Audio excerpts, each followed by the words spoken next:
Hello everyone, स्वागत है आप सभी का अड्डा 247 क्लैट के ऑफिशियल यूट्यूब चैनल पर। मैं हूं आपकी लॉ मेंटर डिंपल पारिक और आज मैं आपके लिए बहुत कुछ खास लेकर आई हूं। और वो क्या है? वो ये है कि हमारे क्लैट 2025 जो एग्ज़ाम हमारा 1 दिसंबर को होने वाला है, उसकी एप्लीकेशन विंडो खुलने वाली है। अब एप्लीकेशन विंडो खुलने वाली, इसका मतलब क्या है कि हमें जल्दी से जल्दी फॉर्म्स फिल करने हैं, है ना।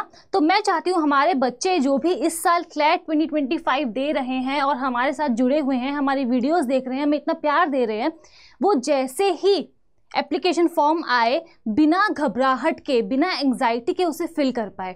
और इसीलिए मैं आपके लिए आज ये वीडियो लेकर आई हूँ जहाँ मैं आपको इन डेप्थ सही ढंग से बताऊँगी कि अभी एप्लीकेशन आने में बहुत टाइम बचा है। ठीक है, अभी हमारे पास 4 से 5 दिन और है। तो हम क्या कर सकते हैं? हम ये कर सकते हैं कि जो भी इम्पॉर्टेंट डॉक्यूमेंट्स हैं, जो नेसेसरी हैं फॉर्म फिल करने के लिए, उनको हम पहले से ही क्या करें, पहले से ही रेडी करके रख लें, है ना। तो चलिए स्टार्ट करते हैं आज की वीडियो को और देखते हैं कि कौन से ऐसे डॉक्यूमेंट्स हैं जो हमारे लिए एप्लीकेशन फॉर्म ऑफ क्लैट 2025 को फिल करने के लिए बहुत इंपॉर्टेंट है। तो चलिए, सबसे पहले मैं आपको कुछ जनरल इंफॉर्मेशन बताना चाहती हूँ जो बहुत इंपॉर्टेंट है क्लैट 2025 पॉइंट ऑफ व्यू से। तो हम विदाउट दिस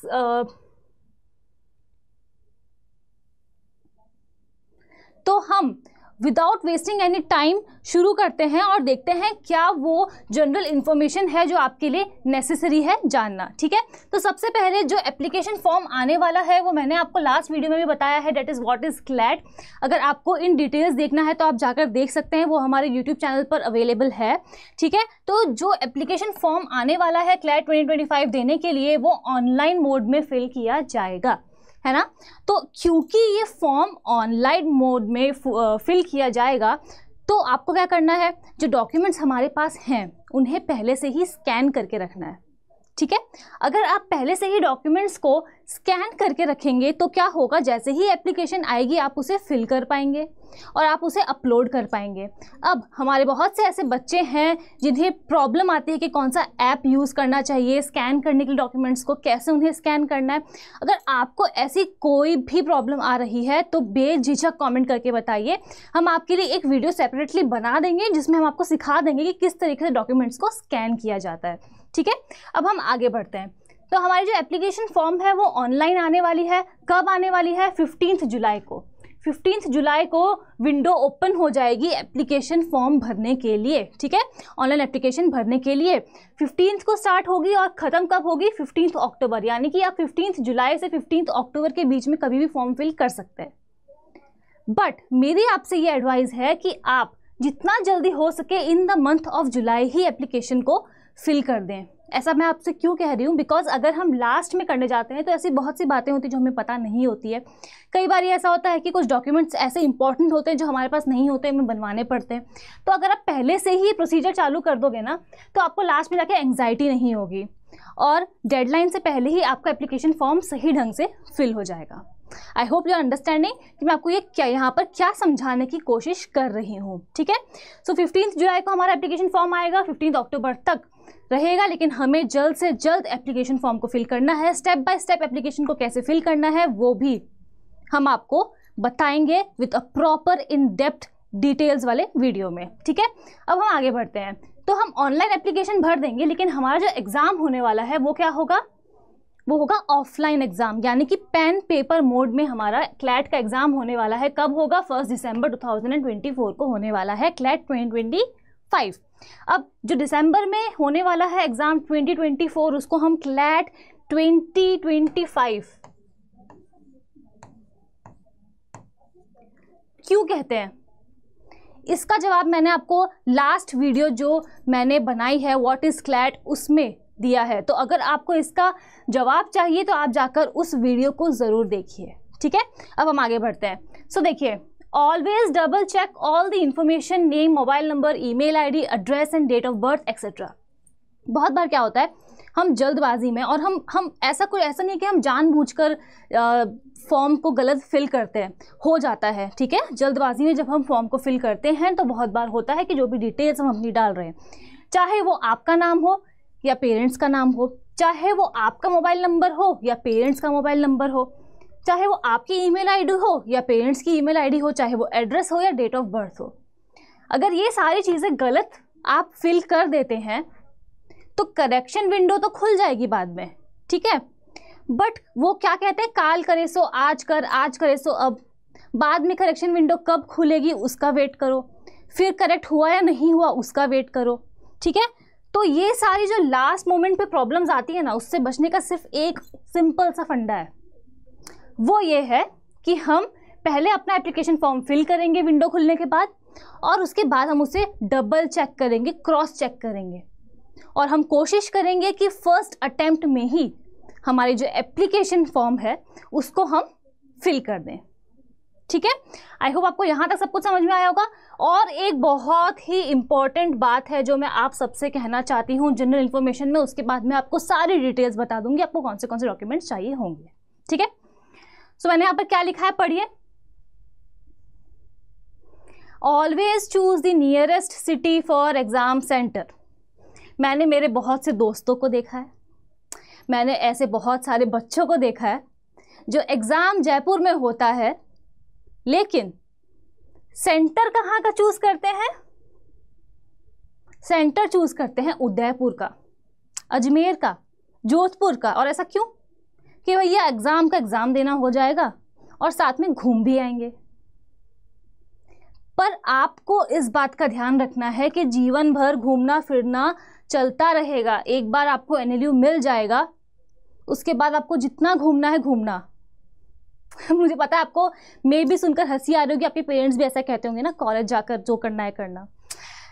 खैर जोक्स अपार्ट, मैंने बहुत से लोगों को देखा है कि वो लोग नियरेस्ट सिटी को चूज़ नहीं करते हैं एग्ज़ाम सेंटर के तौर पे, और फिर बाद में बहुत दूर उनका सेंटर कहीं पर आता है, किसी और सिटी में, किसी और स्टेट में, और जब वो वहाँ पर जाते हैं कई बार उन्हें लोकेशन नहीं मिल पाती है, रहने के लिए उन्हें होटल्स नहीं मिल पाती है, ठीक है। तो हमें इन सब चीज़ों से दूर रहना है। और हम क्या कोशिश करेंगे, हम कोशिश नहीं करेंगे, हमें क्या करना है, हमें हमेशा अपने नियरेस्ट सिटी को चूज़ करना है एज अ एग्ज़ाम सेंटर। अगर आप, इसका मतलब क्या हुआ कि अगर आप जयपुर के रहने वाले हैं तो आप एग्ज़ाम सेंटर में सबसे पहला प्रेफरेंस जयपुर ही डालेंगे। उदयपुर का प्लान बाद में अपने कॉलेज फ्रेंड्स के साथ मना लेना आप, ठीक है। तो चलिए, आई होप आपको ये जनरल इन्फॉर्मेशन समझ में आई हो। अब हम आगे बढ़ते हैं, ठीक है। सो अब हम आगे बढ़ते हैं और देखते हैं कि डॉक्यूमेंट्स वो कौन से हैं जो हमें चाहिए होंगे। हैंडी, हैंडी का क्या मतलब है कि अभी एप्लीकेशन फॉर्म 15 से स्टार्ट होने वाली है, करेक्ट। 15 से हम भरेंगे फॉर्म को, तो 15 को फॉर्म भरें उसके पहले ही हम इन सारी चीज़ों को अपने पास स्कैन करके रख लेंगे, इकट्ठा करके रख लेंगे, गैदर करके रख लेंगे, ताकि जब भी एप्लीकेशन आए हम बिना किसी हौच पौच के, बिना किसी घबराहट के, बिना किसी एंग्जाइटी के अपना एप्लीकेशन फॉर्म को फिल कर पाएँ, ठीक है। सो पहला डॉक्यूमेंट आपको यहाँ पर क्या नज़र आ रहा है, इट इज़ द मार्कशीट, ठीक है। अब यहाँ पर आप गौर करिएगा, ये बात एक छोटी सी बात है जिसको लेकर काफ़ी सारे कैंडिडेट्स जो हैं वो कंफ्यूज हो जाते हैं, बट मैं आपको दोबारा से बता देती हूँ, ठीक है। इस साल अभी क्या चल रहा है, अभी चल रहा है 2024, ठीक है। इस साल जो क्लैट का एग्ज़ाम होने वाला है वो होगा 2025, क्लैट 2025, ठीक है। इस साल अभी क्या चल रहा है, जुलाई। अभी इस साल जुलाई में जो भी बच्चे 12th में हैं, यानी कि अभी जो भी बच्चे 12th में हैं, अगले साल उनके 12th का बोर्ड्स का एग्ज़ाम होने वाला है, बट एग्ज़ाम क्लैट का तो दिसंबर में ही हो जाएगा। वो बच्चे भी एलिजिबल हैं, किस लिए, क्लैट का एग्ज़ाम देने के लिए, ठीक है। तो अभी अगर आप 12th में हैं तो आप क्लैट का एग्ज़ाम डेफिनेटली दे सकते हैं दिसंबर वाला। उसके लिए आपको क्या चाहिए होगा, आपको मार्कशीट चाहिए होगी आपके 10th की, उसको आप स्कैन कर लेना। और 12th की मार्कशीट आपको नहीं चाहिए होगी, बिकॉज अभी तो आप 12th क्लास में हैं, मार्कशीट आपके पास होगी नहीं। तो फिर अब आप आगे क्या करेंगे, आपको वहाँ पर ऑप्शन मिलेगा चूज़ करने का कि क्या आपने 12th कंप्लीट की है या नहीं की है। और अगर आपने नहीं की है तो आप क्या चूज़ करेंगे, 12th अपीयरिंग, कि अभी तक मेरा रिजल्ट नहीं आया है, मैं अभी भी 12th में हूँ और मेरे एग्ज़ाम्स होने वाले हैं और मैं क्लैट 2025 को दे रहा हूँ। तो हम क्या करेंगे, चूज़ करेंगे 12th अपीयरिंग। हमें डरने की ज़रूरत नहीं है कि हम कहाँ से 12th बोर्ड के मार्कशीट लेकर आएंगे, ठीक है। सो जिनका भी 12th कंप्लीट हो चुका है, जिनका ड्रॉप ईयर है, वो क्या करेंगे, वो 10th और 12th दोनों की मार्कशीट को अपलोड करेंगे। बट जो बच्चे जिनका सिर्फ अभी 10th हुआ है और 12th में अभी वो पढ़ रहे हैं, उन्हें घबराने की ज़रूरत नहीं है, उन्हें 12th की मार्कशीट की ज़रूरत नहीं पड़ेगी। वो बस सिंपल सा ऑप्शन 12th अपीयरिंग चूज़ कर लेंगे, ठीक है। I hope it is clear. So अब मार्कशीट अगर हो गई तो हम आगे बढ़ते हुए देखते हैं दूसरा कौन सा इंपॉर्टेंट डॉक्यूमेंट है जो हमें चाहिए होगा। सो वो दूसरा इंपॉर्टेंट डॉक्यूमेंट है आइडेंटिटी प्रूफ। और सबसे बड़ा आइडेंटिटी प्रूफ हमारे लिए इंडिया में क्या है, आधार कार्ड। आई होप जितने भी लोग हैं सबके पास आधार कार्ड तो अवेलेबल होगा ही होगा। जो भी बच्चे 18 साल से कम उम्र के हैं उनके पास pan card, voter ID, driving licence तो हो नहीं सकता, तो फिर वो अपनी आइडेंटिटी प्रूफ में क्या लगा सकते हैं, अपना आधार कार्ड यूज़ कर सकते हैं। अब ये तो हमें तभी पता चलेगा कि हम अपनी स्कूल आईडी यूज़ में ले पाएंगे या नहीं ले पाएंगे, ठीक है। तो वो तो जब क्लैट का फॉर्म आएगा उसमें अगर ऑप्शन अवेलेबल हुआ कि आप अपनी स्कूल आईडी लगा सकते हो तो आप उसे भी यूज़ कर सकते हो। बट सबसे इम्पॉर्टेंट अभी हमारे लिए क्या है, आधार कार्ड। तो अगर किसी को भी आइडेंटिटी प्रूफ किसी के पास नहीं रेडी है या कहीं खो गया है तो आप उसे वापस बनवा लीजिए, आपको उसकी ज़रूरत पड़ने वाली है, ठीक है। और आपका जो पैन कार्ड होगा ना, जो बच्चे 18 साल से ज़्यादा हैं, मतलब 18 ईयर्स एंड अबव हैं, उनके पास अगर पैन कार्ड है तो वो उसको एज अ एड्रेस प्रूफ नहीं यूज़ में ले सकते, उसमें एड्रेस क्योंकि नहीं लिखा होता है, उसको आप as a photo ID proof ही यूज़ कर सकते हैं। सो आई होप यहाँ तक सब कुछ क्लियर है। जो 18 साल से कम उम्र के बच्चे हैं वो अपना आधार कार्ड यूज़ कर सकते हैं, जो 18 साल से अबव हैं वो शायद मे भी अपना ड्राइविंग लाइसेंस, वोटर आईडी अगर कुछ भी है आपके पास, बट प्राइमरीली अगर आपके पास आधार कार्ड है तो आप वही यूज़ करें, मैं आपको रिकमेंड वही करूँगी। अब आते हैं नेक्स्ट पे, that is communication address. Communication address क्या होता है कि लेट सपोज उनको आपको कोई डॉक्यूमेंट भेजना है, ठीक है, तो वो क्या करेंगे, आपको आपके कम्युनिकेशन एड्रेस पे भेजेंगे। कम्युनिकेशन एड्रेस मतलब अभी आप जहाँ पर रह रहे हैं और आने वाले फ्यूचर में रहेंगे। फॉर एग्जाम्पल अभी जुलाई चल रही है और आपने एप्लीकेशन फॉर्म भर दिया जहाँ पर आपने XYZ कोई एड्रेस डाला है, ठीक है, और आप 4 महीने बाद या फिर लेट सपोज 2 महीने बाद आप रेंट पे वहाँ रह रहे हैं, ठीक है, आप रेंट पे रह रहे हैं और आप 2-3 महीने बाद में उस घर को छोड़ देते हैं और कहीं XYZ जगह कहीं और रहने लगते हो। तो इससे क्या होगा, इससे इश्यूज़ ये आएंगे कि आप इसको बाद में चेंज नहीं कर पाएंगे, ठीक है। तो आपको क्या करना है, कम्युनिकेशन एड्रेस ऐसा एड्रेस होना चाहिए जो परमानेंट हो। जब मैंने अपना एग्ज़ाम दिया था 2017 में, तब मैं भी रेंट पे रहती थी और मेरा कोई परमानेंट एड्रेस नहीं था और मुझे ये भी नहीं पता था कि जब तक वो एग्ज़ाम होगा तब तक मैं उस घर में रहूँगी भी या नहीं रहूँगी। तो मैंने क्या किया था, जो मेरी सिस्टर हैं उनका परमानेंट एड्रेस था, जो मुझे पता था कि हाँ अगर मेरा कोई डॉक्यूमेंट आता है तो वहाँ सेफ़ रहेगा, तो मैंने क्या किया, कम्युनिकेशन एड्रेस में वो एड्रेस डाल दिया। बाकी जो आपका होगा कि परमानेंट एड्रेस क्या है, आप उसमें कुछ भी डाल सकते हो जहाँ पर आप रहते हो, लेकिन कम्युनिकेशन एड्रेस ऐसा होना चाहिए जहाँ पर आपका कोई अपना रह रहा हो, आप खुद रह रहे हो परमानेंटली, उससे आपका डॉक्यूमेंट्स खोएंगे नहीं, ठीक है। सो आई होप आपको यहाँ तक सब कुछ क्लियर हो गया होगा। अगर सब कुछ क्लियर है तो हम आगे बढ़ते हैं और देखते हैं हमें और क्या चाहिए होंगे डॉक्यूमेंट्स हैंडी। तो अब है वर्किंग मोबाइल नंबर, ठीक है।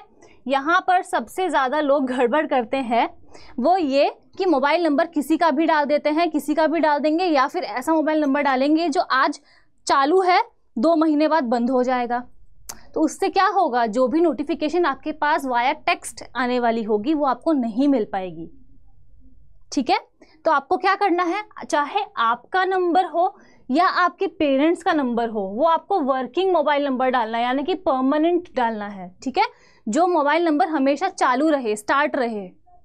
आजकल तो आधार कार्ड हो गया, बैंक अकाउंट्स हो गए, सबके सब जो है वो मोबाइल नंबर से अटैच्ड होते हैं, राइट। तो हमें क्या करना है, हमें हमारा परमानेंट और वर्किंग मोबाइल नंबर ही एप्लीकेशन फॉर्म में डालना है, ठीक है।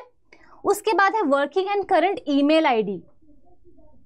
पेरेंट्स, और अगर आप पेरेंट्स की ईमेल आईडी प्रोवाइड कर रहे हैं तो वो वर्किंग होनी चाहिए, और आपकी ईमेल आईडी तो डेफिनेटली वर्किंग होनी ही होनी चाहिए। वर्किंग का क्या मतलब है, ऐसा नहीं कि आपने 10 साल पहले कोई ईमेल आईडी बनाई थी, उसका आप यहाँ पर फॉर्म में डाल दें और आपको पासवर्ड ही नहीं याद है उसका।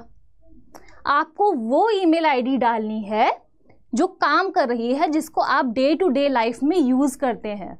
और अगर आपके पास नहीं है ऐसी कोई आईडी, आप किसी और की यूज़ में लेते हैं, आपके पास नहीं है, तो मैं आपको सजेस्ट करूँगी फ्रेशली एक परमानेंट ईमेल आईडी आप बना लो, बिकॉज अब जब आप आगे कॉलेज में जाएंगे तब भी आपको काम आएगा। इसमें भी एक फन फैक्ट है, आपको पता है जब मैं कॉलेज गई थी 2017 में, तब तक दुनिया बहुत आगे बढ़ गई थी, बट मुझे उस टाइम पे भी ईमेल खोलना या किसी को मेल करना नहीं आता था।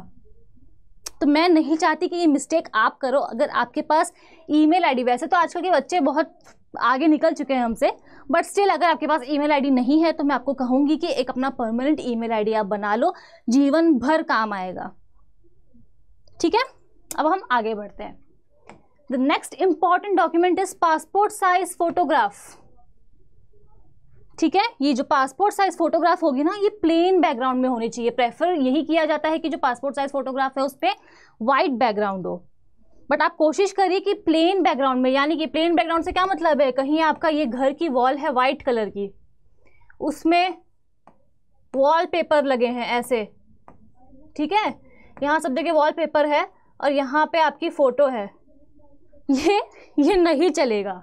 ठीक है, ये जो आपका वॉलपेपर होगा जहाँ पर आपकी फ़ोटो है पासपोर्ट साइज़, ये वॉलपेपर एकदम प्लेन होना चाहिए, मतलब पूरा वाइट होना चाहिए या फिर कोई भी प्लेन कलर होना चाहिए। ठीक है, प्रेफरेबली वाइट ही होता है। उसके बाद ये कि it should be a recent one. जैसे हमारे आधार कार्ड में पिक्चर्स होती है ना, मेरी भी है, कि 10 साल पहले की फ़ोटो हम अभी तक यूज़ कर रहे हैं, ऐसा नहीं होना चाहिए।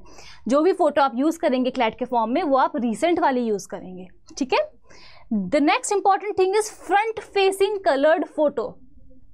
इसका लाइव एग्जांपल दूं मैं आपको अपनी फ़ोटो ऐसे चाहिए, यानी कि स्ट्रेट, ये ऐसे खड़े होकर या फिर ऐसे खड़े होकर फ़ोटोज़ नहीं चलेगी। शादी में जो हम फ़ोटोज़ खिंचवाते हैं, पोज देते हैं, वैसी फ़ोटोज़ नहीं चलेंगी।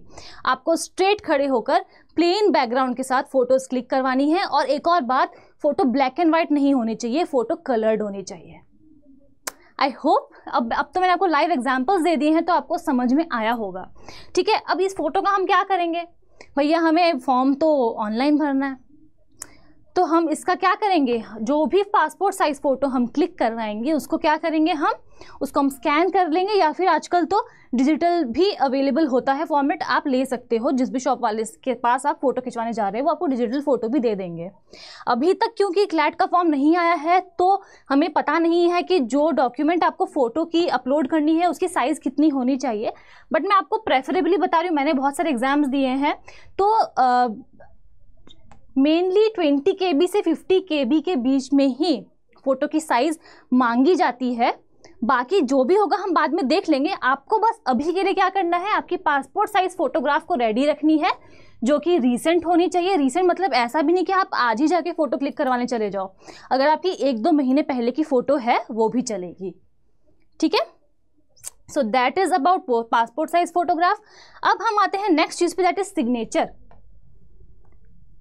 अब आप सोचेंगे कि हम एप्लीकेशन फॉर्म तो ऑनलाइन भरेंगे तो साइन कहाँ करेंगे, तो आपको क्या करना है, जैसे आप फोटोग्राफ्स और बाकी सारे डॉक्यूमेंट्स को अपलोड करेंगे उसी तरीके से हमें सिग्नेचर को भी अपलोड करना होगा। वो कैसे, आप एक प्लेन पेपर लेंगे। बहुत से बच्चे ये गलती करते हैं कि जो रूल्ड वाला पेपर होता है ना, ये ऐसा वाला, इस पे साइन करके फिर अपलोड करते हैं, तो फिर आपकी एप्लीकेशन रिजेक्ट हो जाएगी। ठीक है, तो आपको क्या करना है, प्लेन पेपर लेना है और उसमें आपका XYZ जो भी सिग्नेचर है वो करना है। आपका जो सिग्नेचर है वो एकदम क्लियर होना चाहिए। ठीक है, और प्लस उसमें कोई भी ऐसा नहीं कि आप, मतलब यहाँ पर मैं अपना नाम आपको लिख के दिखा रही हूँ, कहीं आपने बस खाली कैपिटल लेटर्स में अपना नाम ही लिख दिया, ऐसा नहीं चलेगा। प्रॉपर सिग्नेचर होने चाहिए ऑन अ प्लेन पेपर। ठीक है, अब वो जो है नॉर्मली क्या होता है, ब्लैक कलर के पेन से भी आप साइन कर सकते हो और ब्लू कलर के पेन से भी साइन कर सकते हो, बट हम क्या करेंगे, साइन करने में तो भैया 1 सेकंड लगता है, तो हम क्या करेंगे, नोटिफिकेशन के आने का वेट करेंगे, और जैसे ही नोटिफिकेशन आएगा हम आपको बता ही देंगे कि आपको कौन से कलर का पेन यूज़ करना है। वैसे नॉर्मली दोनों ही चलते हैं, बट देन हर एग्ज़ाम का अपना एक स्पेसिफिक पैटर्न होता है, ठीक है। तो हम उसके लिए वेट करेंगे और बस आपको क्या रेडी रखना है, आपको एक प्लेन पेपर रेडी रखना है। सो आई होप यहाँ तक सब कुछ क्लियर है। अगर सब कुछ क्लियर है तो अब हम आगे बढ़ते हैं लास्ट पॉइंट पे, वो है सर्टिफिकेट्स। तो चलिए अब हम जल्दी से देख लेते हैं हमें कौन सी सर्टिफिकेट्स की रिक्वायरमेंट होगी एप्लीकेशन फॉर्म फिल करने के लिए, ठीक है। तो अगर कोई भी ऐसा बच्चा है, कोई भी ऐसा कैंडिडेट है जो किसी कैटेगरी से बिलोंग करता है, चाहे वो SC ST या OBC कोई सी भी कैटेगरी हो, तो आपको अपना कैटेगरी का सर्टिफिकेट वहाँ पर अटैच करना पड़ेगा विद द CLAT 2025 एप्लीकेशन, ठीक है। लेकिन वो सर्टिफिकेट ऐसा नहीं कि आपने कहीं से भी उससे उठाया और नोटराइज करवाया और दे दिया। जो भी कॉम्पिटेंट अथॉरिटी होती है उस सर्टिफिकेट को पास करने वाली, आपको वहीं से सर्टिफिकेट लेना है और वहीं से लेकर सर्टिफिकेट को सबमिट करना है, वरना वो रिजेक्ट हो जाएगा। उसके बाद सिमिलरली जो भी कैंडिडेट्स हैं जो PWD कैटेगरी से बिलोंग करते हैं, that is persons with disabilities, तो उन्हें भी कॉम्पिटेंट अथॉरिटी के द्वारा इशू करवाया हुआ सर्टिफिकेट जो है अपना वो सबमिट करना होगा विद द एप्लीकेशन। उसके बाद कोई भी ऐसा कैंडिडेट जो BPL कैटेगरी से बिलोंग करता है, उन्हें भी अपना सर्टिफिकेट लगाना होगा एप्लीकेशन के साथ। एंड लास्टली अगर आपके पास स्टेट डोमिसाइल सर्टिफिकेट है तो आपको वो भी लगाना पड़ेगा। स्टेट डोमिसाइल सर्टिफिकेट से क्या फ़ायदे होते हैं वो मैं आपको छोटे से एग्जाम्पल के साथ समझाती हूँ, ठीक है। फॉर एग्जाम्पल आप राजस्थान से हैं, ठीक है। आप राजस्थान से हैं और राजस्थान में कौन सा NLU है, NLU जोधपुर। तो भैया जोधपुर तो राजस्थान में ही आता है। इसका मतलब क्या हुआ, अगर आप स्टेट डोमिसाइल लगाएंगे और अगर NLU जोधपुर में स्टेट डोमिसाइल की सीट्स रिजर्व्ड होती होंगी, तो क्योंकि आप राजस्थान से हैं आप ये सर्टिफिकेट लगा सकते हैं और आपकी जो रिजर्व्ड सीट है यहाँ पर उन्हें अवेल कर सकते हैं, ठीक है। तो इसीलिए आपके पास अगर आपके पास स्टेट डोमिसाइल है किसी भी NLU का, तो फिर आपको स्टेट डोमिसाइल सर्टिफिकेट लगाना पड़ेगा, आप तभी उसे अवेल कर पाएंगे। फॉर एग्जांपल कोई बच्चा कोलकाता से है, ठीक है, और उससे क्या करना है, उसे NUJS में एडमिशन चाहिए, तो वो क्या कर सकता है, उसे बस और कुछ नहीं करना है, उसे बस इतना करना है कि वो जाएगा और अपने एप्लीकेशन फॉर्म में कोलकाता या फिर वेस्ट बंगाल की स्टेट डोमिसाइल लगा देगा। उससे वहाँ पर जो वेस्ट बंगाल के बच्चों के लिए सीट्स रिजर्व्ड है उसमें से एक सीट उसे मिल जाएगी, डिपेंडिंग अपॉन उनका स्कोर क्या है, ठीक है, रैंक क्या है, ये एट्सेट्रा। सो ये that was all about it. आज की क्लास हमारी इसी नोट पर ख़त्म होती है। Thank you so much guys, आप अभी तक मेरे साथ वीडियो पे बने रहे। आपको अगर कोई भी डाउट हो, ठीक है, एप्लीकेशन फॉर्म से रिलेटेड आपको अगर कोई भी डाउट हो तो आप मुझे कमेंट करके पूछ सकते हैं। Will be ready to help you and we are always please to help you guys. तो थैंक यू सो मच। और जाते जाते वीडियो को लाइक करना, शेयर करना और कमेंट करना मत भूलना। चैनल पर अगर आप पहली बार आए हैं तो सब्सक्राइब ज़रूर करके जाइएगा। और एक और बात मैं आपको बताना चाहती हूँ कि क्योंकि मैं आपकी लीगल रीजनिंग की टीचर हूँ, तो मैं मंडे को, दिस कमिंग मंडे से लाइव क्लासेस लेने वाली हूँ लीगल रीजनिंग की, जहाँ पर हम criminal law, constitution law, contract, torts, ये सभी चीज़ों को पढ़ने वाले हैं सिंपलेस्ट फॉर्म में विथ फन एग्जाम्पल्स, कि आपको ऐसे चुटकियों में सारे टॉपिक्स जो है वो अच्छी तरह से कवर भी हो जाएंगे और क्लियर भी हो जाएंगे। सो इसलिए अगर आप लोग एक्साइटेड हैं तो ज़रूर से मुझे लिखकर बताइएगा आपको आज का सेशन कैसा लगा और क्या आप मंडे के लिए, मेरी लाइव क्लास के लिए एक्साइटेड हैं या नहीं है। ठीक है, लाइव क्लास कब होगी हमारी? Monday, this coming Monday. So thank you so much guys once again and see you all in the next class.